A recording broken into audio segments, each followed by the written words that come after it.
මම විතරයි තාම එනවද අනිත් අය? එනවා කිව්වා.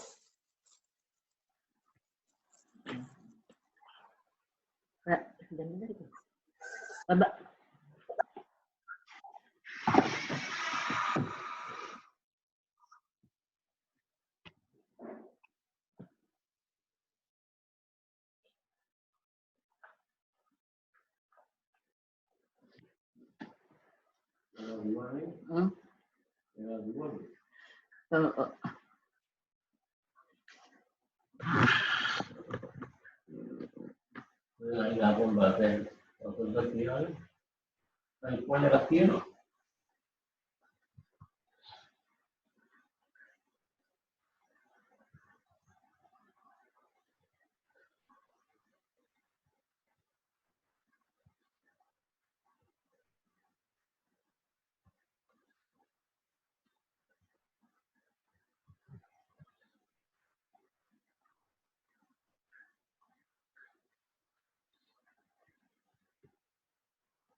ini kenapa? Yang kenapa? Sedek. Iya.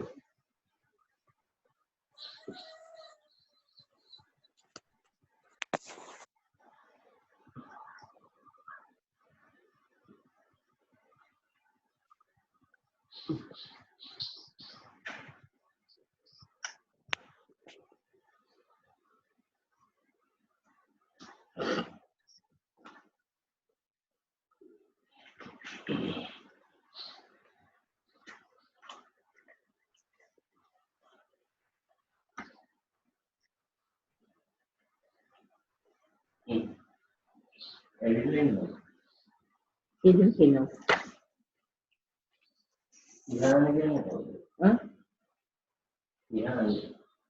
Tihan? Lamen.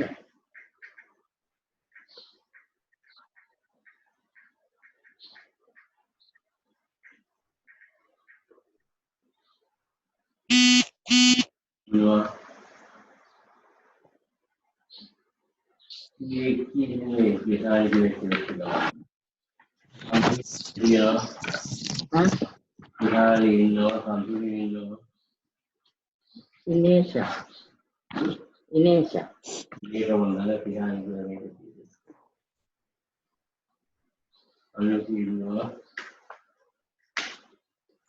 Anu hari?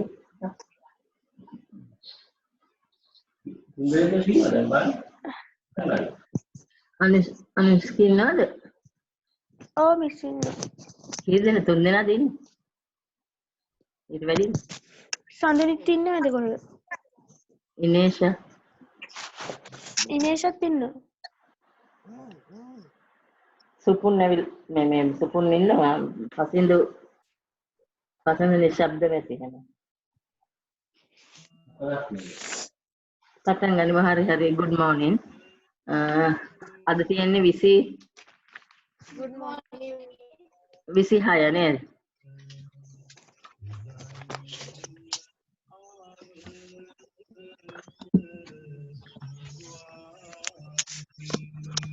Visi haya. Jana සංඛ්‍යාව වියපත් වීමට හේතු වන සාධක දෙකක් ඇතුළත් නිවැරදි වරණය කුමක්ද? ජන සංඛ්‍යාව වියපත් වීමට හේතු වන සාධක දෙකක් ඇතුළත් නිවැරදි වරණය කුමක්ද? බලන්න උත්තර ටික. ආයු අපේක්ෂාව ඉහළ යාම සහ සාපල්ලතාව ඉහළ යාම. වියපත් වීමට හේතු වන සාධක දෙකක් අහන්නේ. එක ආයු අපේක්ෂාව ඉහළ යාම සහ සාපල්ලතාව ඉහළ යාම. දෙක ආයු අපේක්ෂාව පහළ යාම සහ මරණ ශීඝ්‍රතාව අඩු වීම. තුන ආයු අපේක්ෂාව ඉහළ යාම සහ සාපල්ලතාව පහළ බැසීම.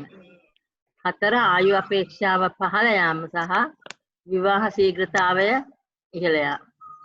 පහළ යාමනේ. ආයු අපේක්ෂාව ඉහළ යාම සහ විවාහ ශීඝ්‍රතාවය ඉහළ යාම. දෙක වැරදිනේ.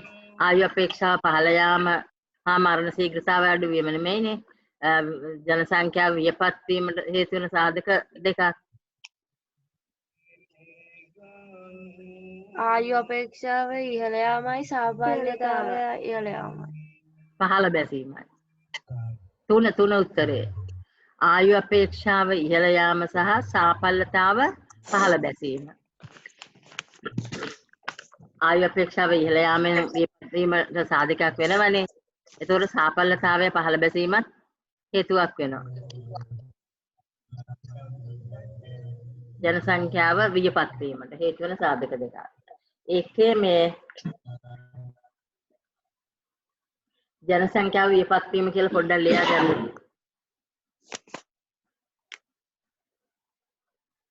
මම කලින් විස්තර දීලා තියෙනවා ගියතරේ පේපර් එකේදී.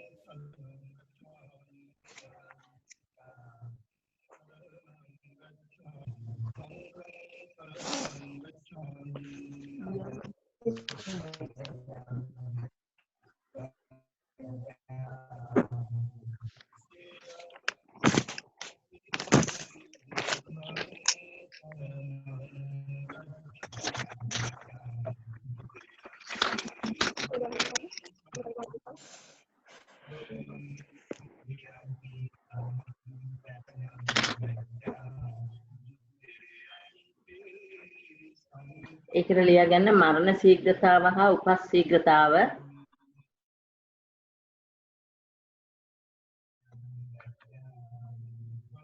ඉතා පහළ මට්ටමක පැවතීම.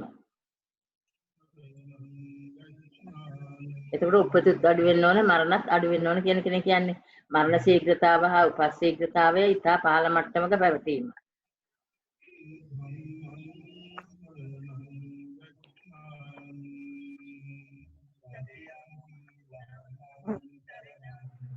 ජනසංඛ්‍යාවේ ආයු අපේක්ෂාව ඉහළ යාමත්.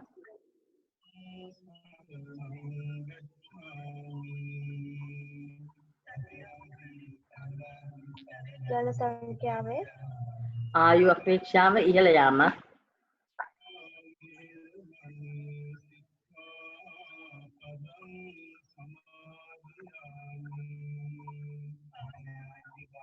ජනසංඛ්‍යාව වියපත් වීමට හේතු වේ. ජනසංඛ්‍යාව වියපත් වීමට හේතු වේ.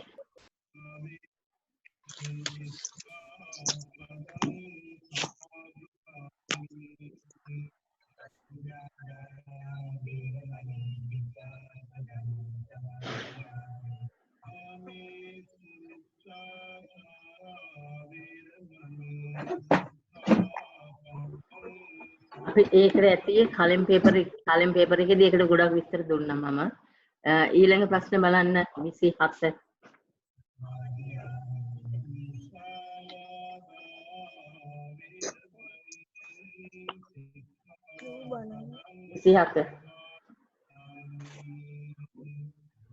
බ්ලූ බනානා නමින් හැඳින්වෙන නාගරික කාර්මික වේදිකාව විහිදෙන්නේ. එතකොට මේ අපි මේ අර ජනසංඛ්‍යාව මේ පිටතටත් එක්ක ව්‍යාප්ත වීමේදී දේශ සීමා අභිබවල ගියාම තමයි මේ වර්තමානයේට නාගරීකරණය ව්‍යාප්ත වීම හඳුනා ගන්න පුළුවන් වෙලා තියෙනවා. ඒ කියන්නේ දේශ සීමා අපි අර ජනගහන අධික ව්‍යාප්තිය අධික කලාප කියලා ඉගෙන ගන්නවනේ. ඒ ජනගහනය පිටතටත් විහිදලා ගිහිලා දේශ සීමා අභිබවල. එහෙමනම් තමයි මේ කලාප කීපයක් හඳුන්වලා දීලා තියෙන්නේ. ඒන් එකක් තමයි බ්ලූ බනානා කියන්නේ. ඒතර බ්ලූ බනානා කියන්නේ මේ කොහෙන්දල කොතෙක් දක්වා කියන එකද මේ උත්තර වලින් ගන්න පුළුවන්. 1 චිකාගෝ සිට පීටර්ස්බර්ග් දක්වාය. 2 බොස්ටන් සිට වොෂින්ටන් දක්වාය. 3 වයඹදිග එංගලන්තයේ සිට ජිනෝවා දක්වාය. 4 ටෝකියෝ සිට ඔක්සාකා දක්වාය. 5 ග්ලාස්ගෝ සිට බුඩාපෙස්ට් දක්වාය. එයින් කියන්න බලන උත්තරේ මොකක්ද කියලා 27ට. එංගලන්තයේ සිට ජිනීවා දක්වා. ඔව් 3 4 නෙමෙයි 3 වයඹදිග එංගලන්තයේ සිට ජිනෝවා දක්වාය. ඔන්න උත්තරේ තමයි. ඒකට පොඩ්ඩක් ලියා ගන්න මෙහෙම වර්තමානයේ වන විට නාගරීකරණය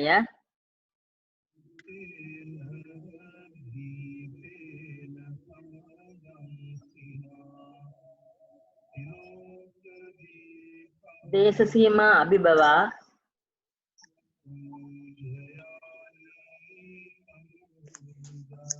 ඉන් බැහැරට ව්‍යාප්ත වීමක් හඳුනාගත හැකිය. ඉන් බැහැරට ව්‍යාප්ත වීමක් හඳුනාගත හැකිය.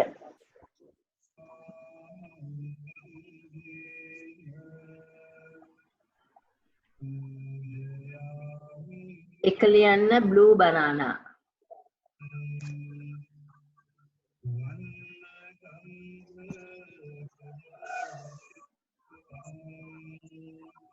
ඒක අර්ථ ලියන්න වයඹදිග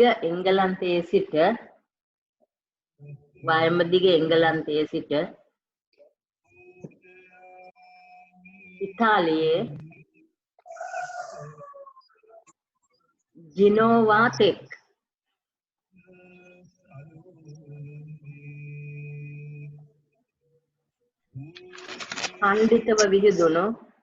ඛණ්ඩිතව විහිදුණු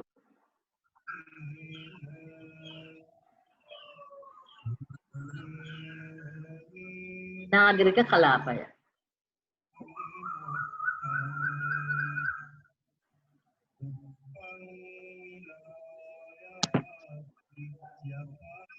දෙක ලියන්න මම දෙන්නම් අර අනිත් තියෙන කලාප දෙකත් එතකොට මේ ඕගලන්ට දැන් මේ සැරේ blue banana එන්න පුළුවන් golden banana හරි green banana හරි කියලා තියෙනවා තා කලාප එයින් එකක් එන්නත් පුළුවන් ඒ නිසා දෙක ලියන්න golden banana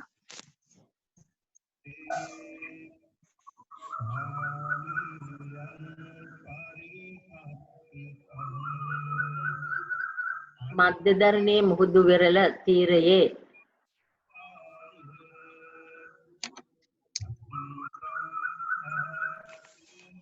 ජිනෝවා නගරයේ සිට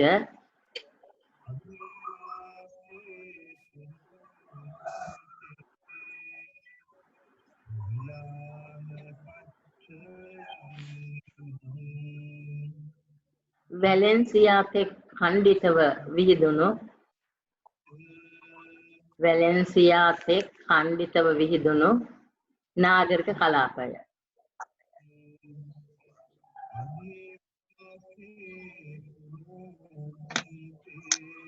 golden banana මධ්‍යධරණී මුහුදු වෙරළ තීරයේ ජිනෝවා නගරයේ සිට වැලෙන්සියා තෙක් ඛණ්ඩිතව විහිදුණු නාගරික කලාපය තුන ලියන්න green banana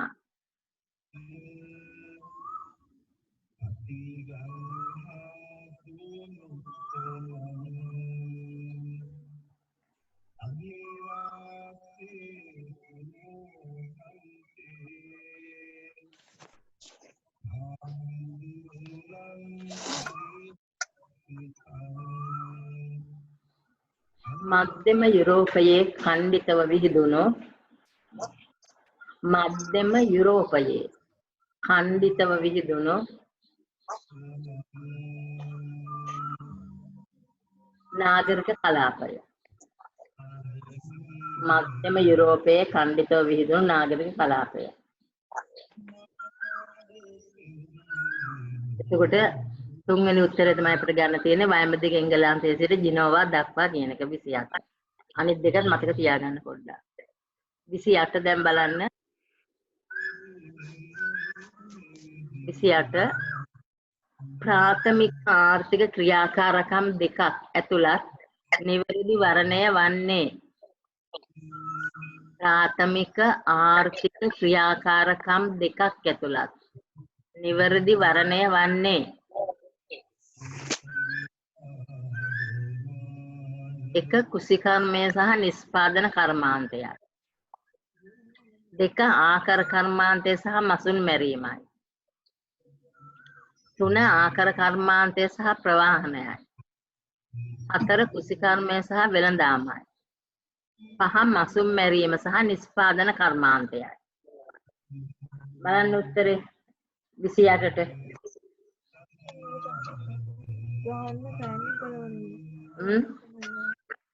අනුස්කි කියන්න ප්‍රාථමික ආර්ථික ක්‍රියාකාරකම් දෙකක්. දෙකම ප්‍රාථමික ආර්ථික ක්‍රියාකාරකම් වෙන්න ඕනේ. මේ හැම එකෙම දෙක තියෙනවනේ. කියන්න. සුපුන් කුෂිකර්මය සහ වෙළඳාම. කුසිකර්මය සහ වෙළඳාමයි කියලා දැන්නේ. වැරදි. ප්‍රාථමික ආර්ථිකය කියන එක තේරෙන්නේ නැද්ද? ආකාර කර්මාන්තය නෙවෙයි. මසුන් මැරීම සහ නිෂ්පාදන කර්මාන්ත. නිෂ්පාදනය ප්‍රාථමිකද?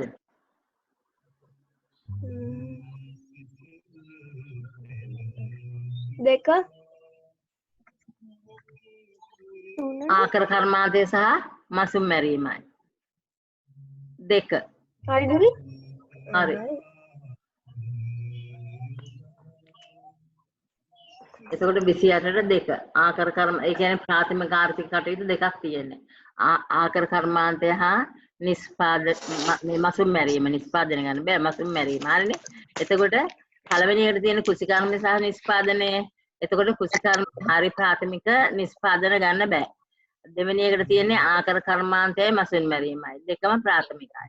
තුනට තියෙන්නේ ආකාර කර්මාන්තය ගන්න පුළුවන් ප්‍රවාහනය ගන්න බෑ. ඒව සේවාවන්නේ.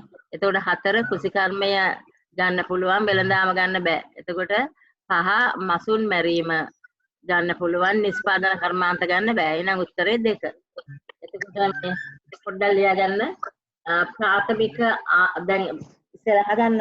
දැන් අපේ ආර්ථිකය කොටස් 3කට බෙදුවොත් ප්‍රාථමික, ද්විතීක, තෘතීක කියලා බෙදන්න පුළුවන් නේ. ප්‍රාථමික ආර්ථිකය, ද්විතීක ආර්ථිකය, තෘතීක ආර්ථිකය.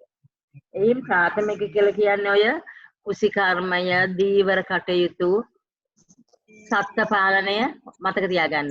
කුසිකර්මය, දීවර කටයුතු, සත්ත්ව පාලනය වගේ දේවල් වලට අපි කියනවා ප්‍රාථමික ආර්ථිකය කියලා. ද්විතීක ආර්ථිකයට කියනවා නිෂ්පාදන කර්මාන්ත තියෙන්නේ. ඒව ද්විතීකයි. කර්මාන්ත කාර්මිකාංශය ද්විතීකයි. තෘතීක අංශය කියන්නේ සේවා. එතකොට සේවාවන් කරන ඒවා තෘතීකයි. ප්‍රවාහන සේවය. ඒ වගේ ඒවා සේවා. දැන් මතකයිනේ. එතකොට අන්නේ අනුව තමයි උත්තරේ හොයාගන්න ඕනේ. ලියා ගන්න ප්‍රාථමික ආර්ථික ක්‍රියාකාරකම් කියලා ලියන්න. දැන් ක්‍රියාවලිය කියලවත් තමයි ක්‍රියාකාරකම්. ඒක ඇතුළත ලියන්න කුසිකර්මය, දීවර, සත්ත්ව පාලනය. කුසිකර්මය, දීවර, සත්ත්ව පාලනය.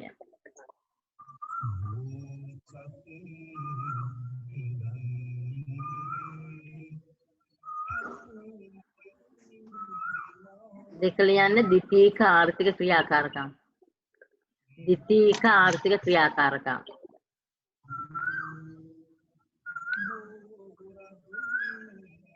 ඒකෙදි ලියා ගන්න සියලුම කර්මාන්ත.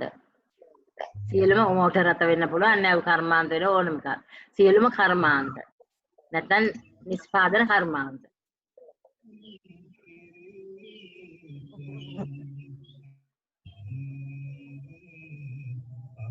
තෘතීක ආර්ථික ක්‍රියාවලිය කියලා ලියන්න නැත්නම් ක්‍රියාකාරකම්.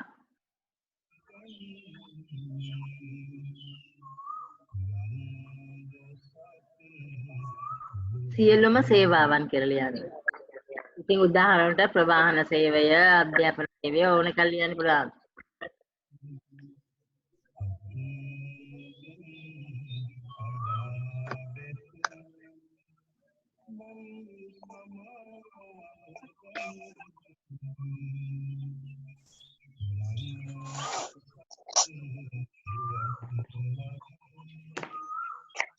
ඉතින් බලන්න.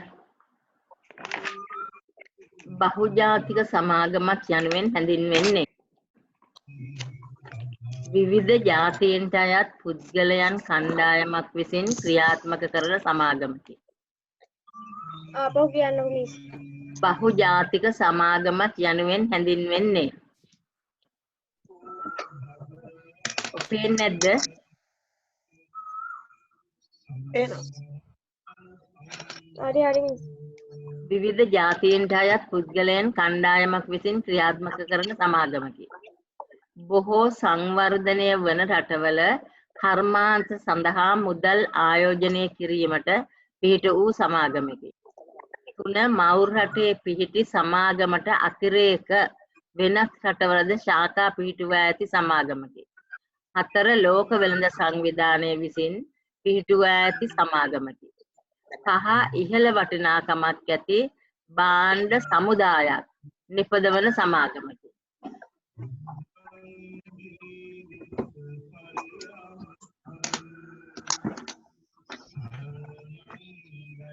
විසිනමයට උත්තරේ බලන්න.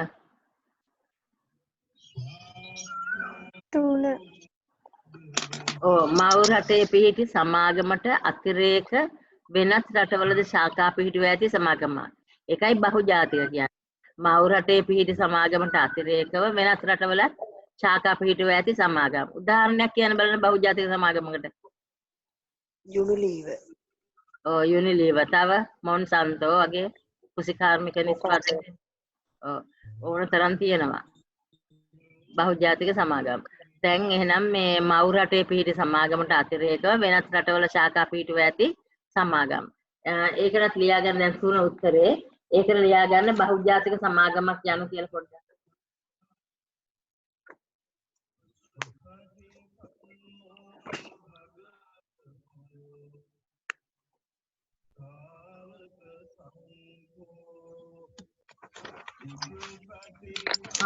තම මව් රට තුලත්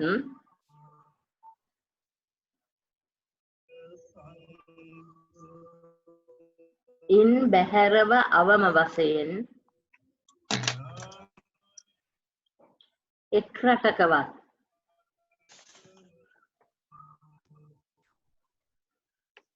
තම ව්‍යාපාර කටයුතු මෙහෙයවන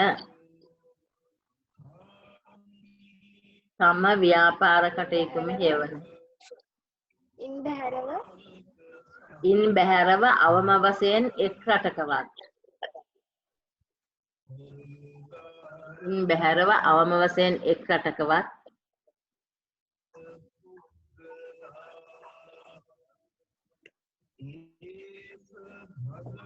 තම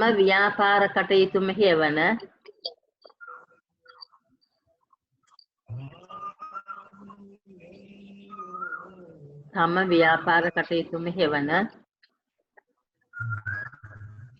විශාල සමාගම්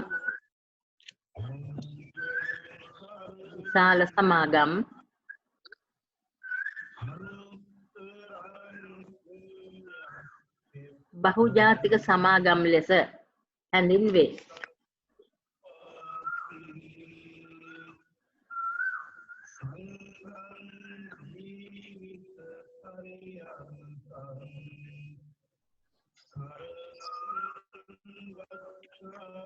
සාමාන්‍යයෙන් මෙවැනි සමාගම් වල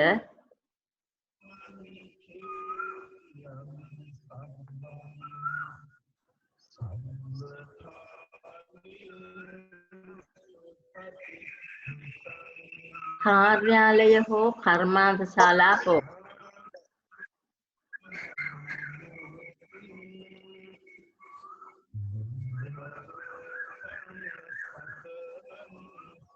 විවිධ රටවල පිහිටුවා ඇති අතර කාර්යාල හෝ කර්මාන්ත ශාලා හෝ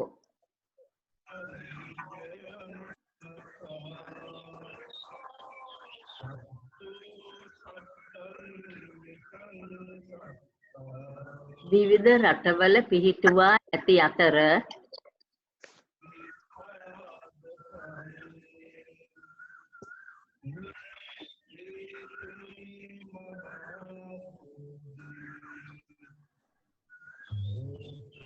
මව් රටෙහි පිහිටි ප්‍රධාන කාර්යාලයෙන්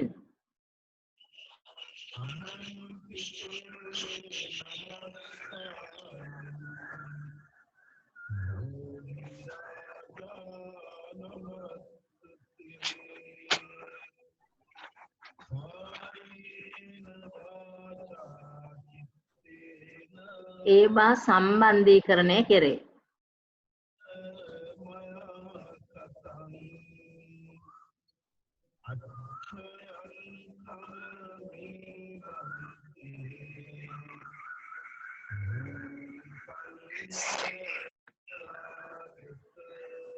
දැනට ලෝකයේ බහුජාතික සමාගම්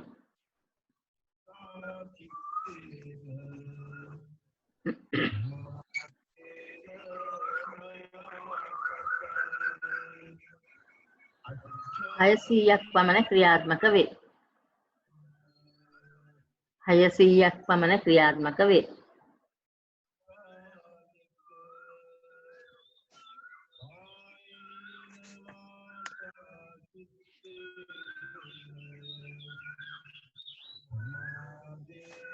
ඉන් 30ක් පමණ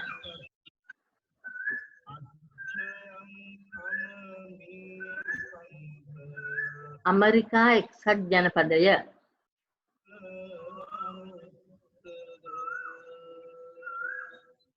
මුල් කරගෙන පිහිටුවා ඇත.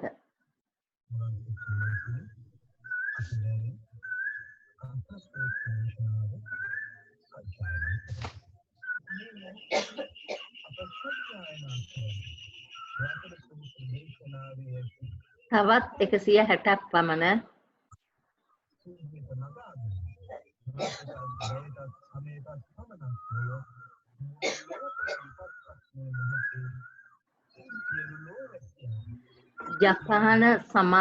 ජපානය සමාගම් වන අතර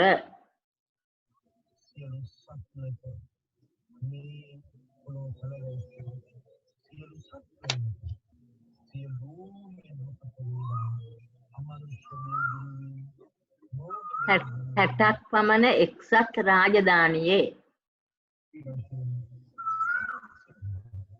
ව්‍යාපාරිකයන්ට අයත් වේ.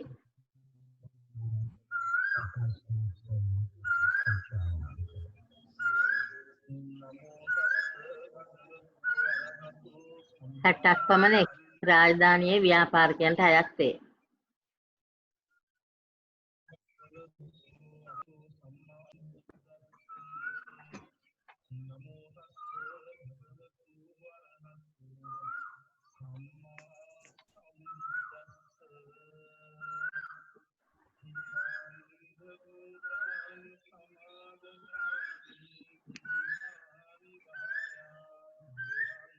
උදාහරණ ලියා ගන්න.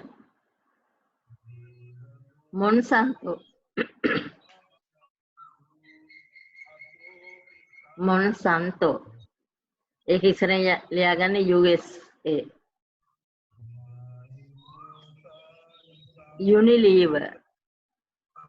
Unilever UK.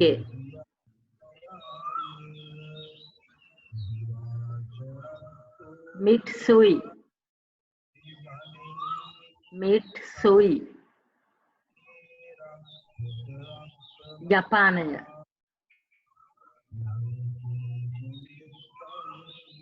KFC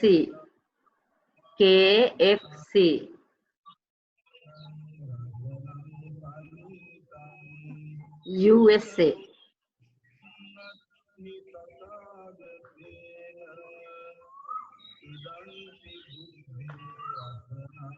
Coca-Cola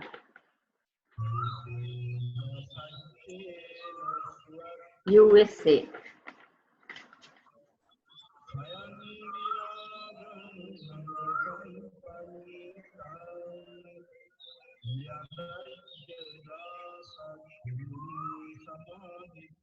දැන් ආයි පොඩ්ඩක් අලුත් රූල් එක ලියා ගන්න. මෙම සමාගම්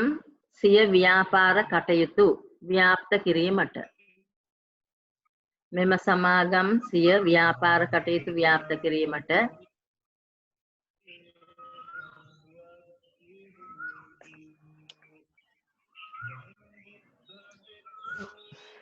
වෙනත් රටවල ව්‍යාපාර සඳහා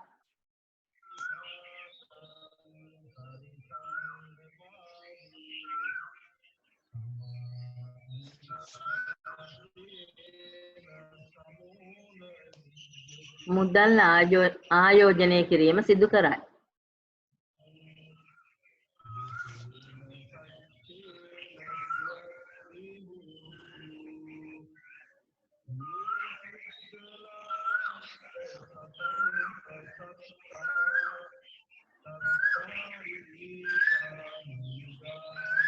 එය ඍජු විදේශ ආයෝජනය ලෙස හැඳින්විය හැකියි. ඍජු විදේශ ආයෝජනයක් ලෙස හැඳින්විය හැකියි.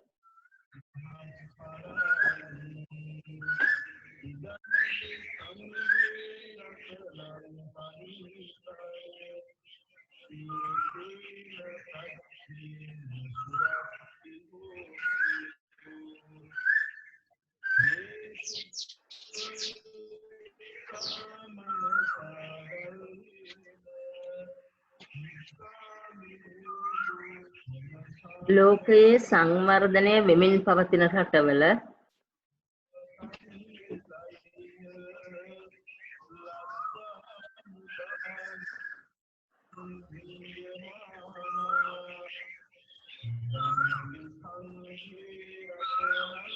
නිෂ්පාදන වියදම අඩුවීමත්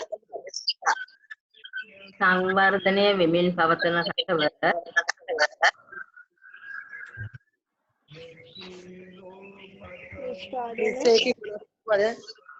නිෂ්පාදන වියදම අඩුවීමත්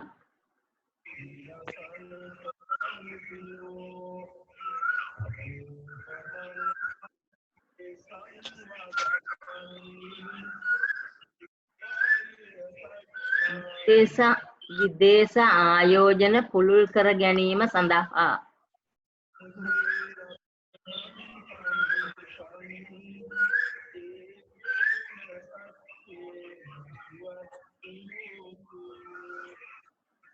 එම රටවල්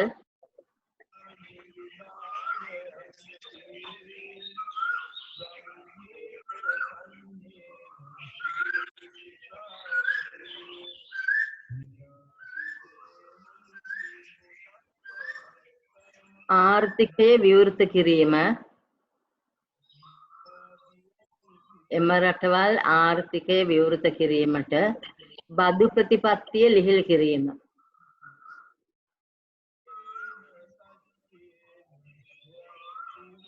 ආර්ථිකය විවෘත කිරීමට බදු ප්‍රතිපත්තිය ලිහිල් කිරීම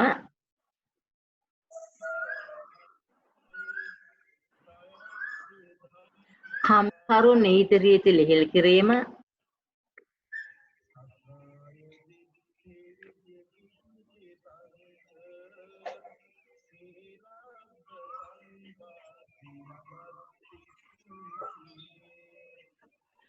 ආයෝජනයට අවශ්‍ය යටිතල පහසුකම් පුළුල් කිරීම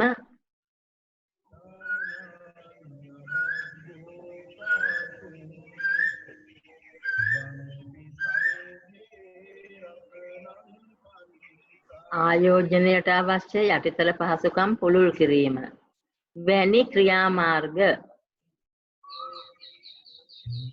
අනුගමනය කිරීමත්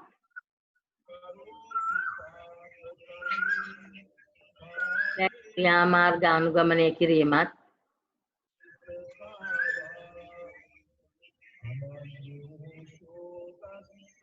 විදේශීය සමාගම්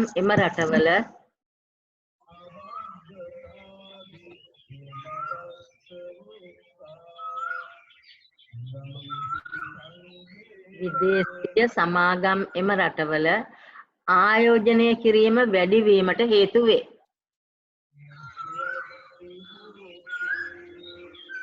එම රටවල ආයෝජනය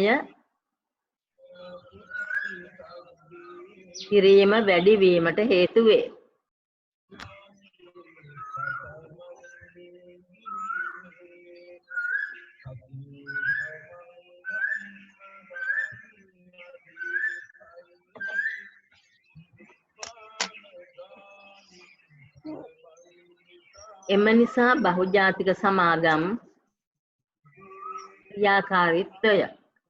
එම නිසා බහුජාතික සමාගම් ක්‍රියාකාරීත්වය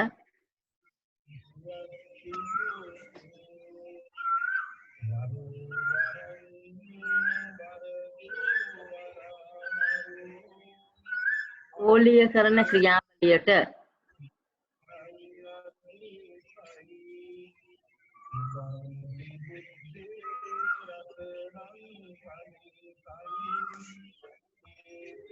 පුළුල් බලපෑමක් ඇති කරන සාධකයකි.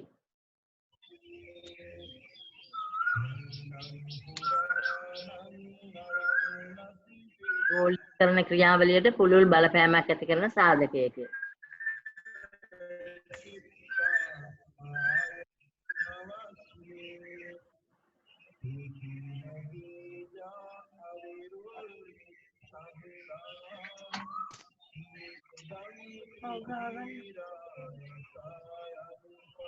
මෙම සමාගම් නිසා ලොව සියලු රටවල් මෙම සමාගම් නිසා ලොව සියලු රටවල් ඒකාබද්ධව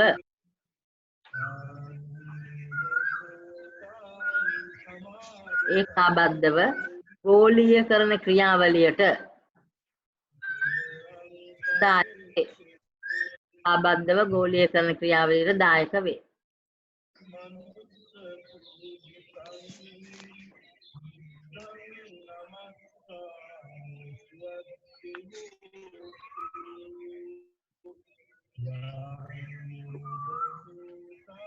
දැන් බලන්න හරි නේද?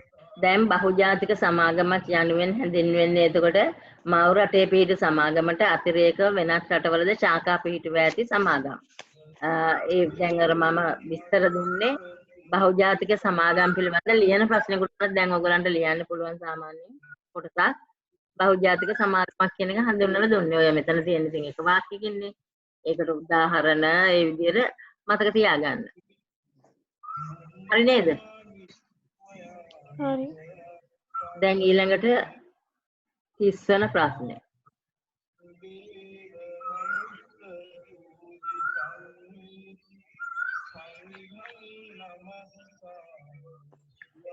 ඉතින් බලන්න ප්‍රශ්නේ. වගාවට යොදවා ඇති භූමි ප්‍රමාණය ප්‍රසාරණය සීමා වීමට හේතුව වන්නේ. දැන් වගාවට යොදලා තියෙන භූමි ප්‍රමාණය ප්‍රසාරණය කියන්නේ පැතිරීමනේ. සීමා වීමට හේතු වන්නේ 1. බොහෝ සංවර්ධනය වන රටවල කුසිකාර්මික තාක්ෂණය හිඟවීමය. ලෝකයේ වගාවට ගත හැකි භූමියෙන් වැඩි ප්‍රමාණයක් දැනටමත් ඒ සඳහා යොදවා තිබීමය. ගොවීන් වශයෙන් රැකියා කිරීමට කැමැති තරුණ අය අඩුවීමය. 4. රජයට අයත් භූමිය වගාව සඳහා යෙදවීමට රජය අකමැති වීමය. 5. කුසිකාර්මික භූමිය ප්‍රසාරණය කිරීම ගෝලීය උණුසුම් වීම නිසා සීමා වීමය. හොයන්න උත්තරේ 30ට.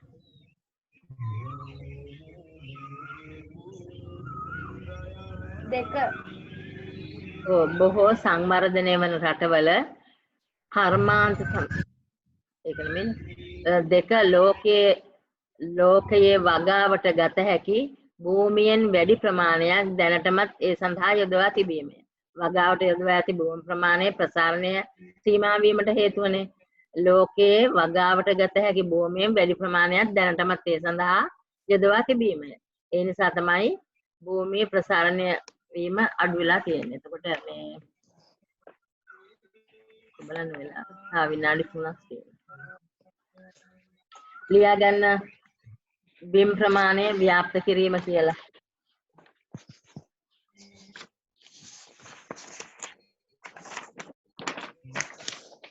මොකද්ද මේ? බිම් ප්‍රමාණය ව්‍යාප්ත කිරීම අනුමාතෘකාව. ඒ කියන්නේ කුසිකාර්මික බිම් ප්‍රමාණය ව්‍යාප්ත කිරීම කියන එක වෙන්න ඕන. බිම් ප්‍රමාණය ව්‍යාප්ත කිරීම 30 වෙනි ප්‍රශ්නය.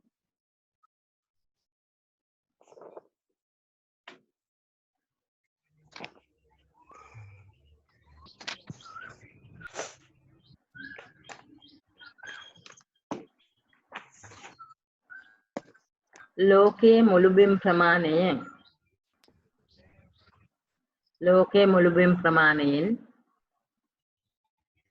138.4ක් පමණ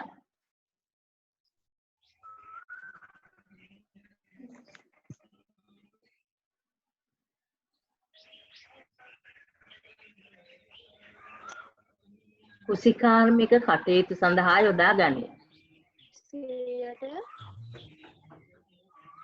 138.4ක් පමණ කුසිකාර්මික කටයුතු සඳහා යොදා ගනී.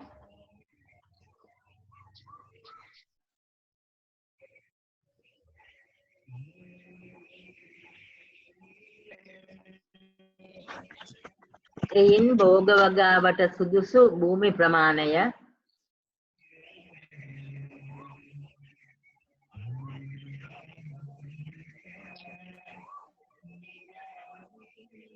28.4ක් පමණ වේ.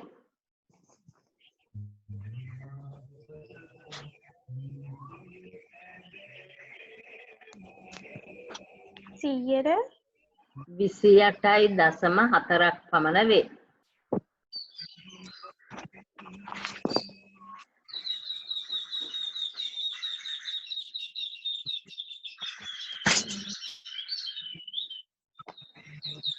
දෙදස් 11දී වගාවට යෝග්‍ය භූමි ප්‍රමාණය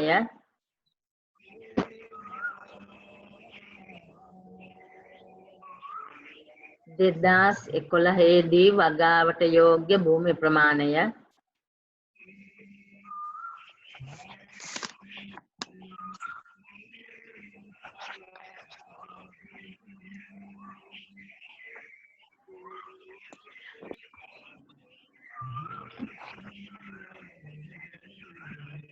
වර්ග කිලෝමීටර් මිලියන 13ක් පමණ විය.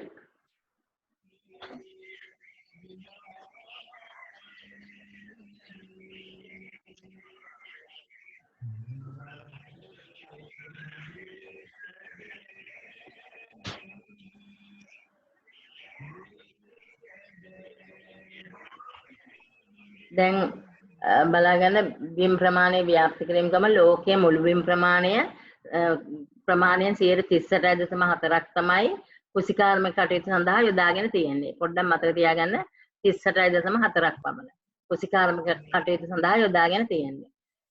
එයින් භෝග වගාවට සුදුසු භූමිය තියෙනවා කියන්නේ 28.4ක් පමණ. ඉතින් 2011 වෙනකොට තමයි යෝග්‍ය භූමි ප්‍රමාණය වර්ග කිලෝමීටර් මිලියන 13ක් පමණ වෙලා තියෙන්නේ. දැන් ඒ ප්‍රමාණය එතකොට වැඩි කරගන්නනේ අපේ ප්‍රශ්نين අහන්නේ. වගාවට යොදා ඇති භූමි ප්‍රමාණය ප්‍රසාරණය සීමා වීමට හේතු වෙන්නේ. ඉතින් සීමා